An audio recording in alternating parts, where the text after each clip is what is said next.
Welcome back to Changemaker Q&A, everybody. My guest in today's episode is Alex Kain, author of The Philosophy, a book that challenges the status quo and asks, what if we rebuilt the world from the ground up? What if respect, empathy, and gratitude became the foundation for everything we do? In this conversation, we'll explore why Alex believes our current systems aren't serving us, how universal basic income and education reform could transform humanity, and how we can all live with more purpose and connection. So if you've ever felt like there's more to life than just working, consuming, and surviving, you're in the right place. This episode is going to inspire you to rethink what's possible. Thank you so much for joining me today, Alex. Before we dive into the philosophy, I'd love for you to just share a little bit about who you are and maybe a little bit about your background that kind of led you to this body of work that we're going to explore today. Cool. Yeah, look, I'm just an average guy, lives in Melbourne, and had many jobs in my life, particularly around technology. I have had a bit of a colourful past in terms of doing, worked as a private investigator for a little while, worked in a dating agency for a little while, did stand-up comedy. So I guess my observations of the world have come from, different perspectives. Typically middle class guy. Grew up nothing out of the ordinary, but just observed the world like most of us do, but decided I'd do something about it. And hence, here I am with a book that I never thought I'd ever write. So, what was kind of the turning point, or I guess the catalyst for you kind of deciding to write this book? Look, I guess there's not one specific thing. It's more about my observations of the world. And over time, I just got to think, hang on a minute, there's something not right here. And we just accept it because it's the status quo and it is what it is. And we're little minnows in a big pond. And, what can we do? So I think for me, it was just about I've had enough of accepting it just because that's how it is. And so the book is really my attempt to challenge the status quo and really tap into the heart and say, is this right? Does this really have to be how things have to be? And my answer is obviously no. How would you describe the philosophy to somebody who's listening and they're like, what is this philosophy that he speaks of? Who is this philosopher guy? So, look, the philosophy is effectively my attempt to question everything in the world. And the reason I call it the philosophy is because before you can act and change things, you've got to think about it first and decide what it is that you want to change. So, the philosophy is really a way to analyze the world without the legacy of everything that is right now. So it's almost like, if we did a Noah's Ark and just flooded everything and said, let's start from scratch, would we rebuild the world exactly the same way that it is now? And that's really what the philosophy is, questioning everything. And how do we get from where we are to where I'm suggesting we would like to get to? Mm. I think that most people's answer to that question would be no. We probably, well, maybe if you asked, like, I don't know, the Jeff Bezos of the world, they would probably say, like, yeah, I'd rebuild it the same way. But most people listening would probably think, like, no, we definitely wouldn't. I There are kind of, I think, two almost like leverage points that you kind of touch on as like the big ways that we could create change. But before we kind of dive into those, because I think they're quite juicy, I found it really interesting that you kind of put forward these three main values kind of at the core of the philosophy at the beginning of the book. It was respect, empathy, and gratitude. What kind of led you to those specific values? And I mean, there's so many values that, we could hold as individuals or a society. What do you think it is about those three in particular that you think should kind of guide us in our lives? Well, when I look at things that are broken, it usually comes down to, at its core, a lack of respect that people have for each other. For instance, poverty wouldn't exist if we respected the value of other people's lives. If we had empathy for their situation, and if we had gratitude for our own situation. But when we take things for granted, we don't have the gratitude. We can't put ourselves in other people's shoes.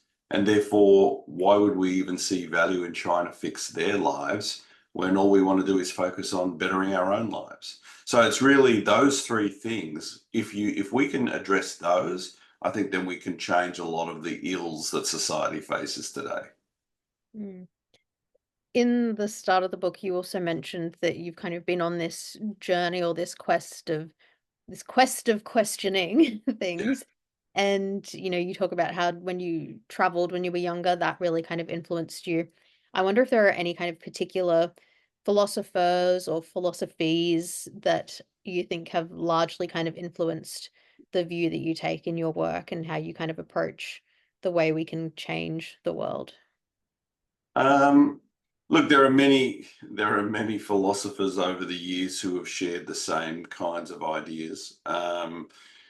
Looking at Socrates, or to quote Bill and Ted, Socrates, he was really he really stood up for what he believed in, and he paid for it with his life. So it's very much about how much are we prepared to put ourselves on the line for what we believe in. And I think there are a lot of people who think things should be different, but they won't do anything to change it. Um, and I get that. I get that the world is a big place with lots of powerful players, and how do we even stand a chance of making a difference? But I do quote in the book also that powerful movements like Me Too, Black Lives Matter have actually enabled change to happen. And they start from a single voice that is then backed up by other voices. And that's merely what I'm suggesting here, is that if we all believe that this isn't acceptable, that this is not how we should be living, then we all need to get out there and say it. And then we become a significant lobby group to government. And I do say in the book, I don't believe government is the best place to inspire change. Certainly it is to enact the change, because that's what they're there to. But I don't believe the change bubbles up from government. I think it comes from pressure put on giant lobby groups like, us, the people, and then they're inspired to act. Mm. And I mean, if you think about the way democracy is supposed to function, like that is how it's supposed to work. It's meant to be everything's by the people for the people, and the people that are making decisions in parliament or whatever are meant to be making the decisions that we want them to make. It doesn't really work out like that. I think by the people has turned into just by the people. Yeah, you exactly. I think we'll get to the big C, capitalism in a moment. know. But I think the thing I really liked in the book, you talk about kind of the four relationships that we have.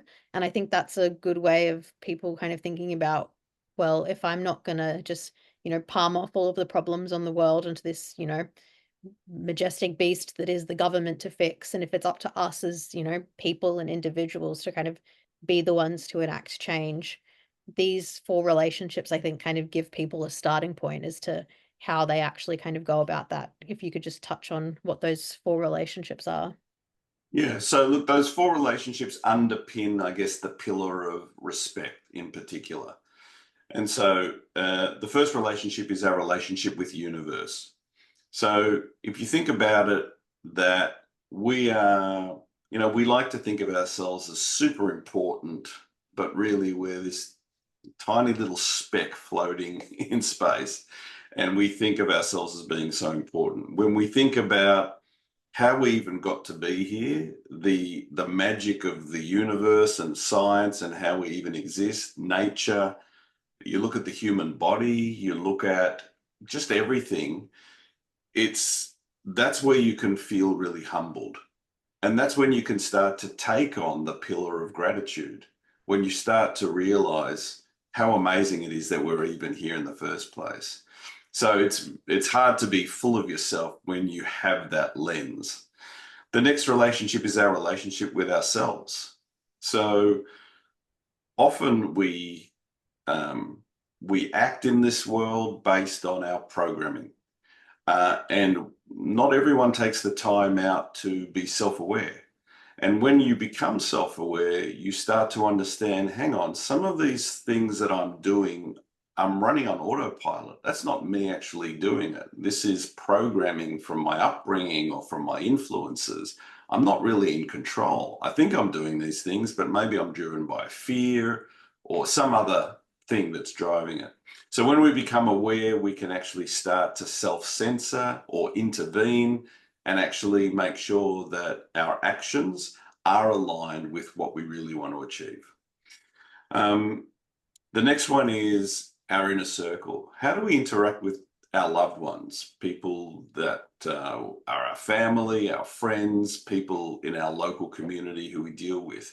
Do we treat them how they deserve to be treated, or do we treat them based on some of those autopilot programs that we're running? And so it's becoming aware of that and just stopping to think, well, hang on, am I treating someone I care about in the way that I should be? Because often we treat our loved ones worse than we treat strangers. And so we need to really be more aware of that. And the final relationship is our relationship with community. And that can be someone at the end of your street who you've never met, or it could be someone on the other side of the world. Because we're all connected by that invisible thread called humanity. And whether we like it or not, it's not an us and them. It really should be we're all in this together. And we often lose sight of that. And we need to keep that at front of our mind. And that's the 4 relationships. I love that. I actually have a tattoo on my neck that says humanity. I love it. um, I guess like kind of the core of the philosophy is this idea that we kind of need to redefine what success looks like for ourselves and our society. You know, you talk about how we've got this kind of one wild and precious life, and then that's it. And, you know, the fact that we're spending our lives the way we are in these societies is kind of crazy and such a waste of our, you know, potential that we all have. And you talk about kind of applying that to different domains of society. And we'll touch on those next, I think, education and UBI. But what, you know, in your own words, do you think is this kind of importance of needing to redefine success? And, you know, what does that kind of look like for someone who might be listening who's never really began to kind of question the status quo or, you know, the way things are? Yeah, good question. Look, the opening line of the book is, what's the point? What's the point of life? And so if you start to look at what the answers to that might be, do they include amassing personal wealth as one of the key goals? No, but I think it's what we've learned or what's being modeled to us as this is the way to live a good life. And the problem with that is that we've focused on profit, growth, amassing wealth as an objective for our lives. And really what that's doing is it's sabotaging our ability to go and find more, I call them higher pursuits. You know, we haven't leveled up. You know, do we have the time and space to pursue our creativity? You know, our humanity? Do we have the time to go and do more volunteering and looking after others? Because it's hard to do that when you've still got to find a way to put food on the table. And so what we've done is we've said, this is the goal to a good life, go and amass wealth, make money, and then make more money. And the problem with that is the opportunity cost. When we're doing that, we're actually taking our eyes off the real prize, which is what can we contribute so that we all go up together?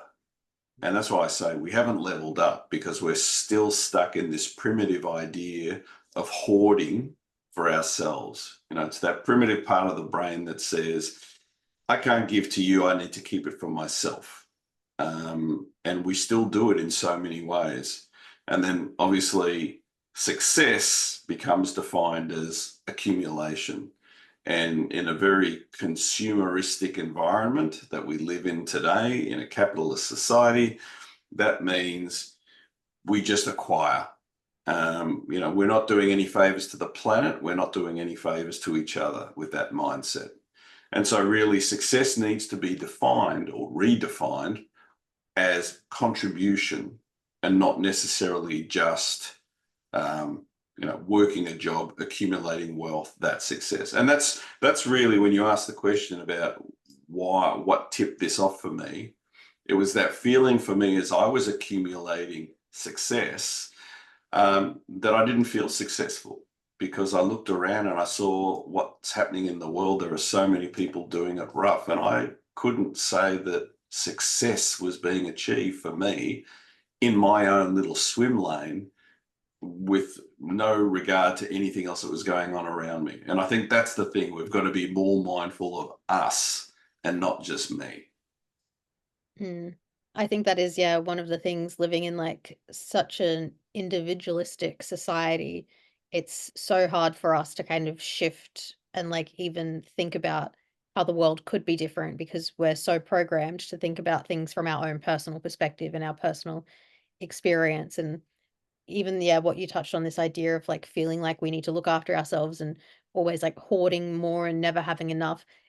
Like, even I find myself sometimes in situations where I have to, like, kind of step back and ask myself, am I feeling this way or making this decision coming from a place of, like, scarcity or abundance? And I kind of find that I have to, like, check in with myself and, like, ask that question because, for all of the inner work that I think I've done, and the fairly progressive views that I have on the world and social change, I still find myself kind of stuck in that programming where I'm always forced to kind of be, like, thinking about myself at the expense of the collective good.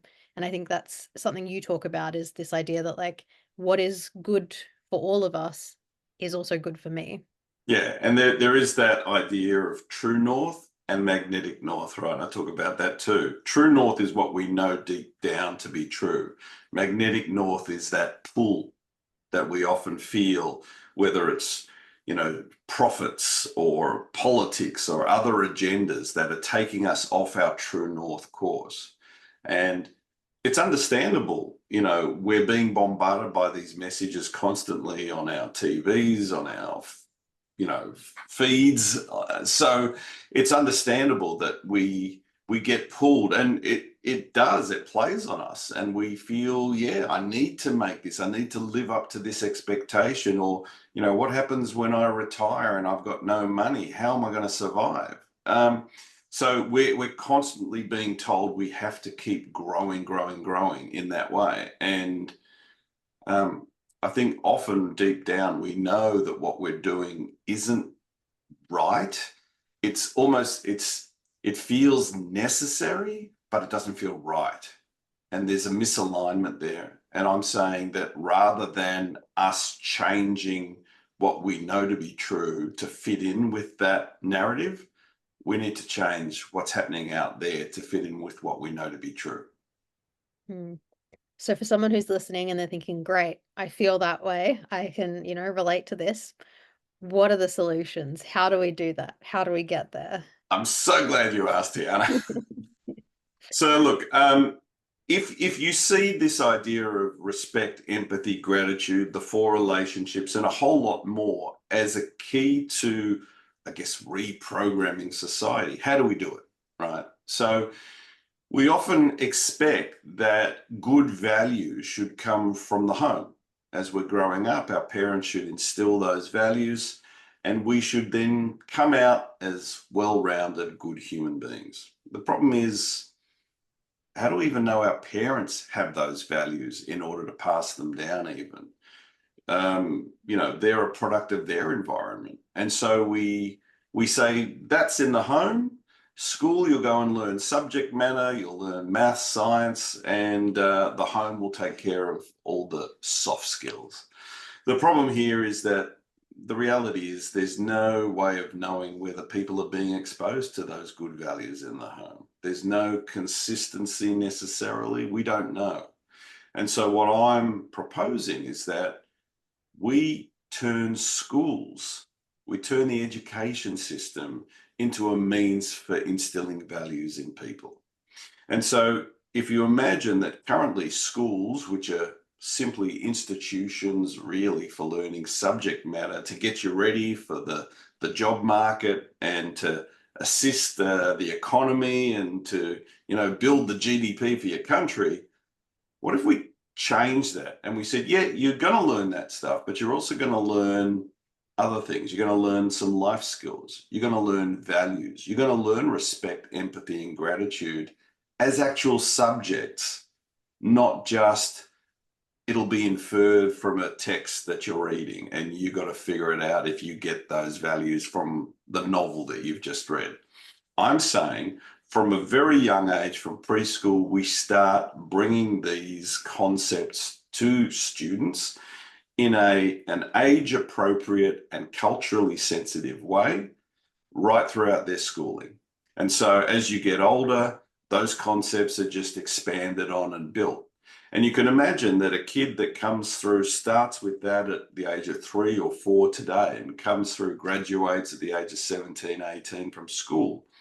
They're probably going to be a person who is grounded in humanity. And it'd be very difficult to come out of that, join a gang, run around with machetes and commit, crimes on people if you've had that kind of upbringing. So I'm proposing essentially that our education system globally turn into these incubators for nurturing great human beings rather than just being subject matter institutions. Yeah. I mean, I agree with everything you've said. What would you say to somebody who kind of has this mindset then, or this attitude that the point of school is to prepare people for the workforce? Well, I would question first of all, what is the workforce today? With AI and the changes that are upon us, what does workforce look like? So, it's been speculated that AI is going to take away lots of jobs. It's going to free us up from so many things as well. The reality is, whereas that is an alternative reality, we could have more free time, let some of the heavy lifting be done by AI. But I think the reality is going to end up being that your employer is just going to expect more productivity and output from you. And that's really sad because all they're trying to do is squeeze as much as they can from the resources that they have. And why? For profits, more profits. And, I see it as a missed opportunity that we're not actually seeing AI as an ability for us to change the way we live, our lifestyle beyond just the workplace. And so it's those kinds of things, because of the way we're viewing things, that AI will just become a tool to make people more productive in their current role, and they'll be expected to produce more. And again, it's just another missed opportunity, as I said. Mm. That's something that I think about a lot because I often hear people say, like, the point of school is to prepare people for the workforce, and it's currently not doing that. But then I kind of question, like, is that the purpose of school? Like, and then I question, coming from obviously like an academic background, when people are like, you go to university so that you can get a job. And I'm like, but should that be the only reason you go to university? Like, what happened to learning just for the sake of like loving a subject or wanting to like engage deeply in a Well, then subject? you go and study philosophy. That's what that is, right? I actually did, yeah, I did a dual degree for my undergrad, and one of them was philosophy. Um, but I think this is less reflective of a problem necessarily with like education as an institution, and more reflective of the problem of capitalism and the role that education plays in a capitalist society. And I can speak for myself. I'm not sure about you, but I think most people hear somebody speaking out against capitalism and then they automatically assume that you must be a socialist. And I think I always have to preface. Or worse, a Oh, communist. yeah, and I always have to preface any discussion I have about capitalism with, I hate capitalism and I think socialism is just as bad. Like, it's the same system. It's just like the means of production and who owns what is essentially Right. like inverse. Um, Something that you discuss in the book as a potential solution to some of these problems with not only kind of capitalism, but more broadly, this idea of, what it means to contribute to a society and how we actually spend our lives is the, I guess, solution of UBI. how did you come to this solution? I would love to know, more about that. Well, it's interesting. I mean, a UBI, or a universal basic income, is the concept of providing everyone with a basic amount of money to meet some basic human needs. Um, and it's more than just a concept, because it actually is operating in some countries, and there's been many trials in other countries. The whole idea, I never came at the idea of UBI from the point of UBI. I came at it from that initial question in my book: what's the point of life? So if you start everything with that question, then you have to just look at how we're living and go, does this make sense? And if it doesn't, okay, well, what are the alternative ways that we can solve that or change that? UBI was the answer to that question. So it's really about, okay, do we all need to be spending 5, 6 days a week working in a job just to be able to provide food on the table and a roof over our heads? And my answer is, of course, no, because I think that's a missed opportunity.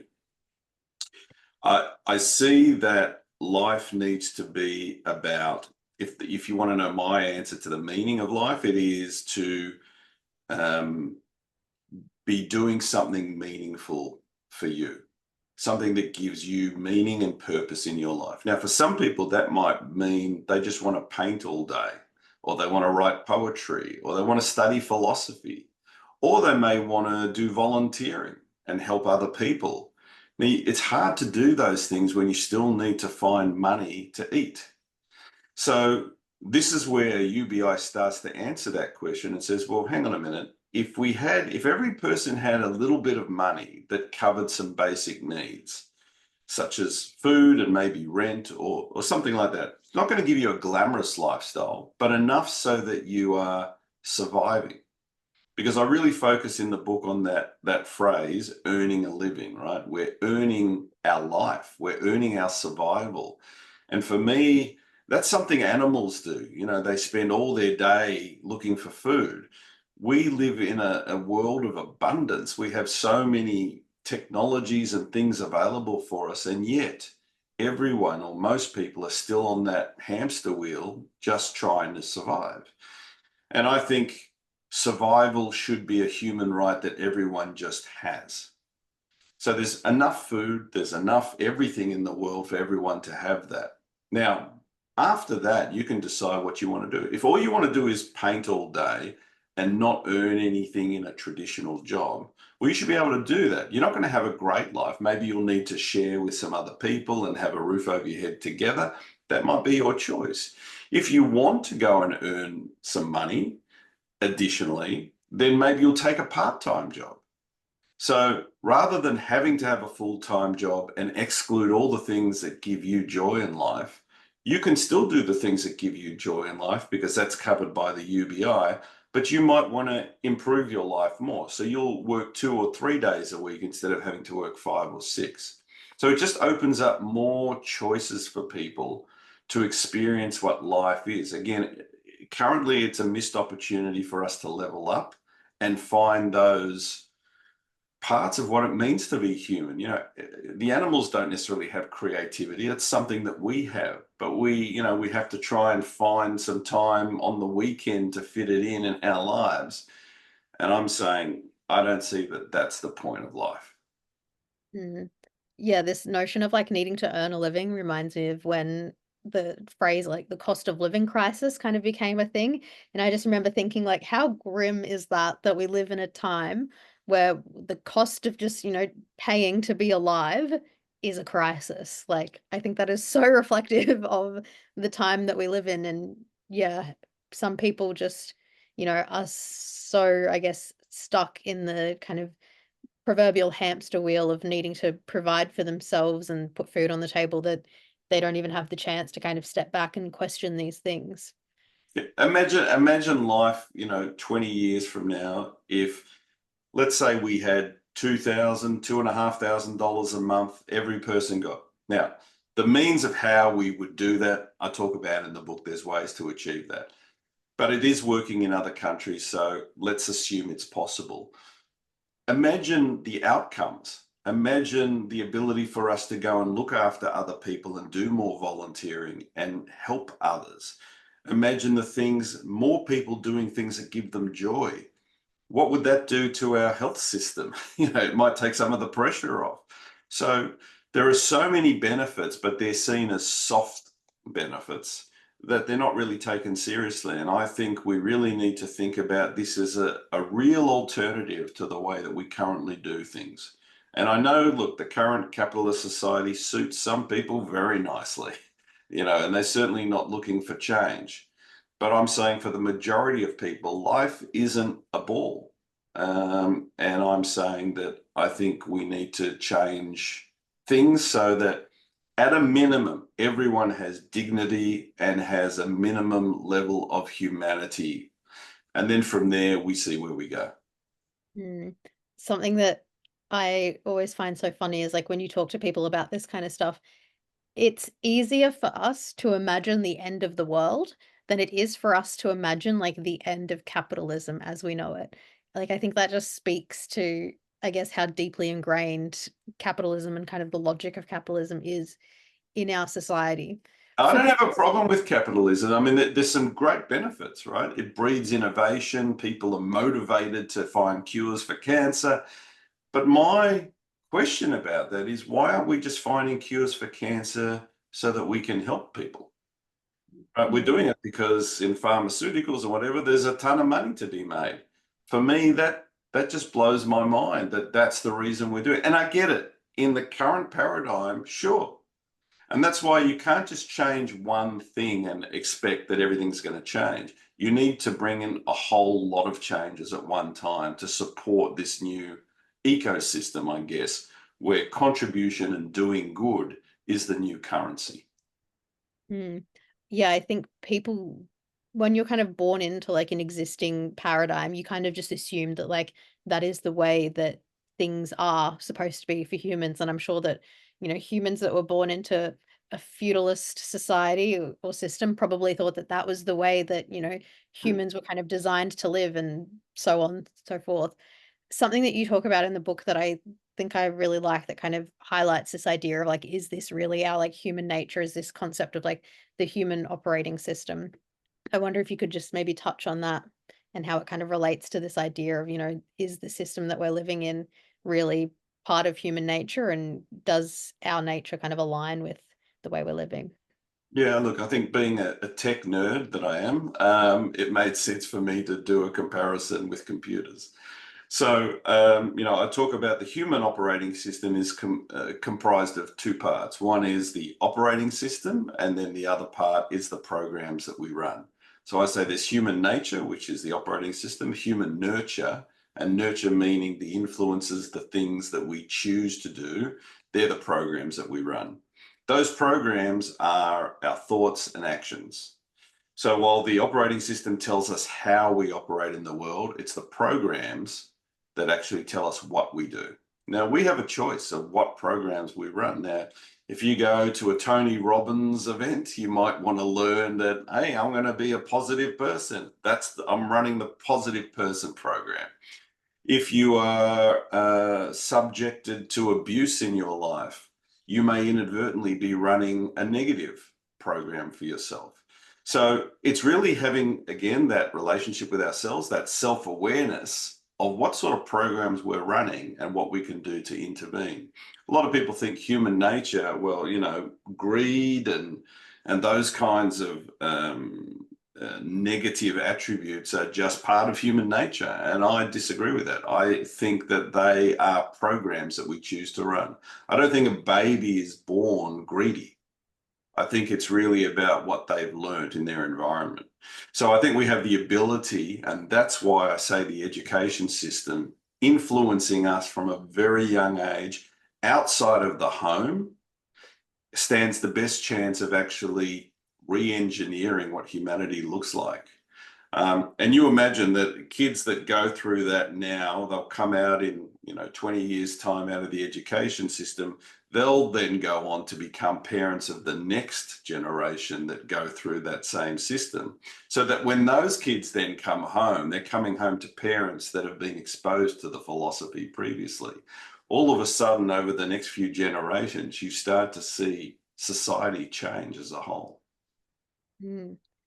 For someone who's listening and they're kind of wanting to take some kind of step or some kind of action, aside from reading the philosophy, which I recommend, I don't want to spoil too much of it for our listeners, but I thoroughly enjoyed it. And I was thinking as I was listening to the audiobook, and I was thinking that you have like the perfect voice for doing like voice acting and narration. It was like sometimes you hear Australian accents like reading a book and you just think like, oh, that doesn't sound right. But your voice is, I guess you're getting into public speaking. So I think on the voice side of things, you're definitely got the right voice for it. But for somebody who's wondering, okay, they're going to go listen or read the philosophy and, they're ready to kind of take that first step towards, I guess, embodying the philosophy, what do you suggest some kind of practical first steps might be?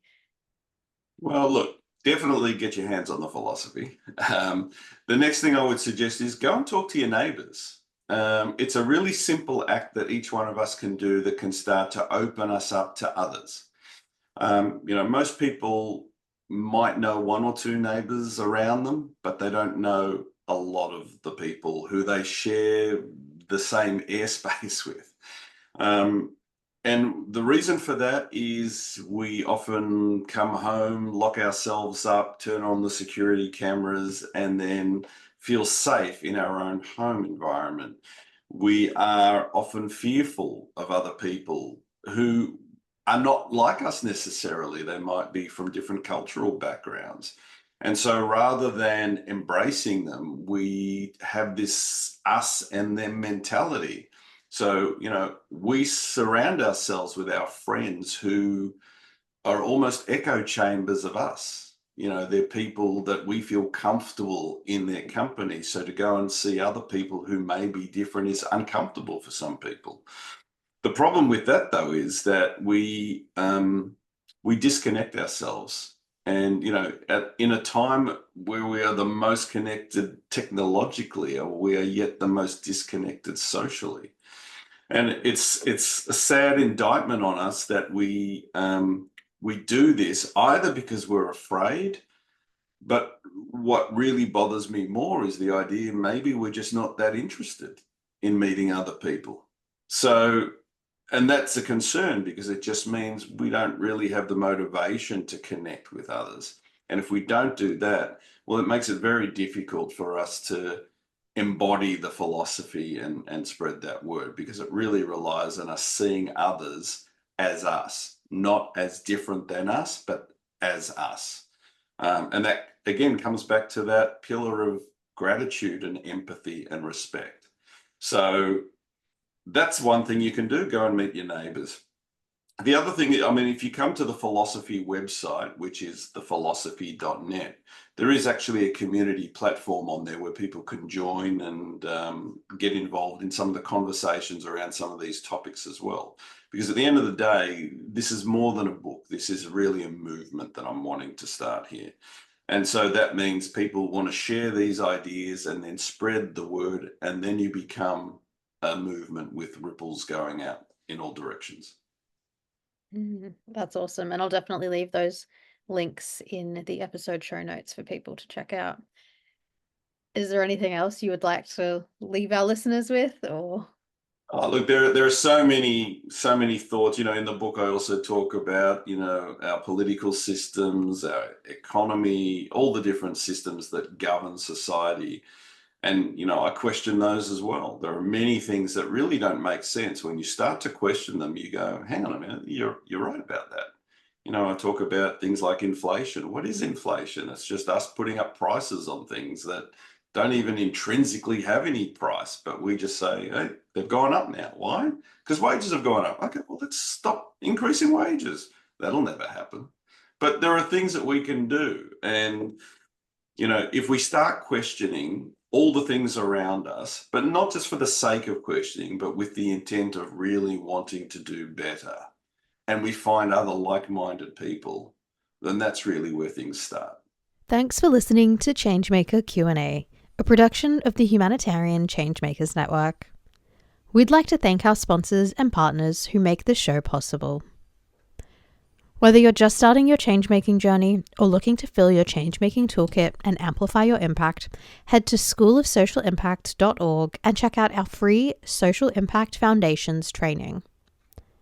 If you have a question you'd like answered on the show or have a story to share, you'll find the question submission form and guest expression of interest forms in the show notes. Tiana and the team would like to recognise the traditional owners of the land this podcast was produced on and extend that to all Aboriginal and Torres Strait Islander peoples, and recognise that sovereignty was never ceded. We extend our respect to all First Nations people globally and acknowledge that our community of changemakers are impacted by colonialism and extractive capitalism in different ways.